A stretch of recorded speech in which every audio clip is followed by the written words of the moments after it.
right here, Ben sort of did it like legs, upper body, legs, and always do core. Core is such a key because core is where you get all your balance from. When you're pushing off, you need to keep your abs tight. When you're jumping, everything comes from your core, and you can build off from there. So if you have a strong core, you want to have a strong body most of the time. And so, Ben, you want to explain a little how you set it up, like the sample thing? You guys see the paper? Yeah.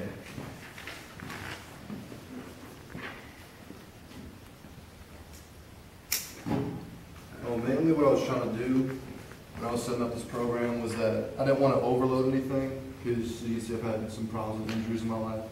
So I was looking around and I thought, you know, you got to work on your footwork and your power like on separate days because you got to make sure the focus is on one or the other. If you're doing both at the same time, sure you'll get the benefit of both, but you really want to focus on one at a time. So what I did is for Monday and Friday, you're going to be doing basically like your squats, your lunges, like little leg power. You know, like there's broad jumps in there as well. And then Wednesday, you're going to move into more ladder drills and line drills. Like I think Devin said you do bind hops or do ladders or something like that, work on your feet, just to keep your knees and your hips from being overworked. Like just making sure like nothing is going to be hurt from like overuse. Upper body, since you're limited in what you can do with body weight, you worked in some push-ups, but there's a number of different things you do for push-ups. Like you can push your feet on the chair. You can put your hands in the chair, hands on the wall. You can do diamond push-ups, elbows in, elbows out, as well as dips. Like if you still haven't built up your body strength enough, you can do dips on a chair, put your feet in the ground, get used to it. And after that, put your feet on a chair so that your whole body weight is used for your triceps. We're also trying to figure out is if you can get access to a pull-up bar, because that would also help you. Because you want to make sure you're not putting too much strength in the front because that's going to hurt your shoulders. You got to make sure it always in balance. Anything else you want to mention? Nah, I guess that's pretty good. And then like Ben said, like if you don't have a pull-up bar, I worked at the airport and I was able to work out at the airport, like on the job. And there's no gym at the airport. What we did is like in the terminal we would play soccer, work on our footwork right there, playing soccer, kicking the ball back and forth. Then we would have like, I don't know if you've been to the airport, you see the, before you go on the planes outside you might have where you can put all your bags on, one of those little carts. We would jump on that, work on our jumping. Then there was like little poles going around. We would do like pull-ups, trying to like get on the roof and stuff. So just like stuff like that, there's always a place for you to work out. Like you can get a full body workout just by going to the track at like a gym. And Brett can attest to that because Brett's been doing a lot of like the agility stuff with me, not really basketball, but like agility, strength and stuff. And we haven't used any weights, it's just been push-ups, running back and forth, working on our cutting, pushing off, and not, one of the big things that I like to focus on is not stepping back.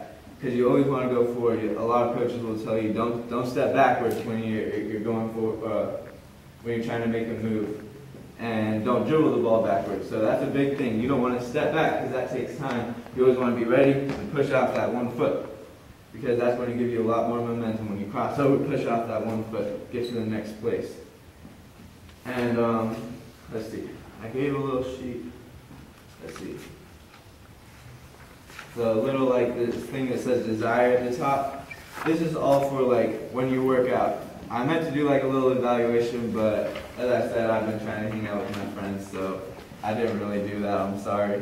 But the workout description, like what are you going to do?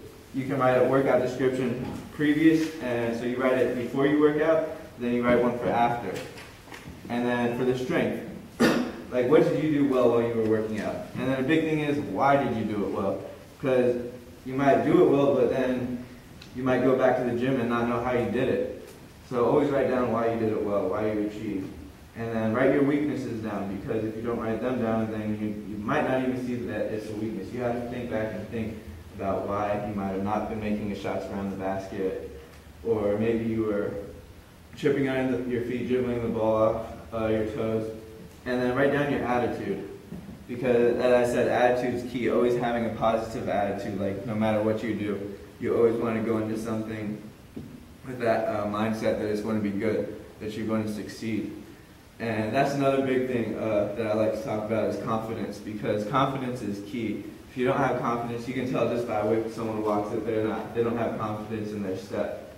And when you walk on the court, it's always key that you have confidence. It might not seem intimidating, especially if you're a short team, but don't let like other teams like scare you or lose your confidence against them, because then you come on the court and you're going to play that way.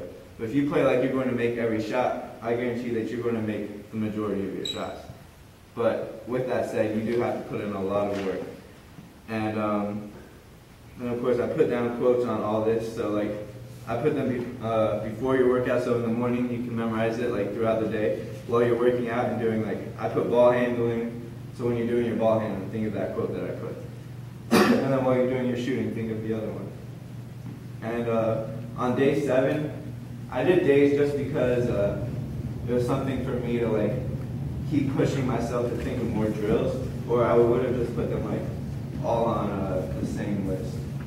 But so day 7, I sort of I couldn't really think of a whole lot more, and I told you to go on YouTube and watch like a Steve Nash YouTube video on like shooting, because he does a really good job of working out.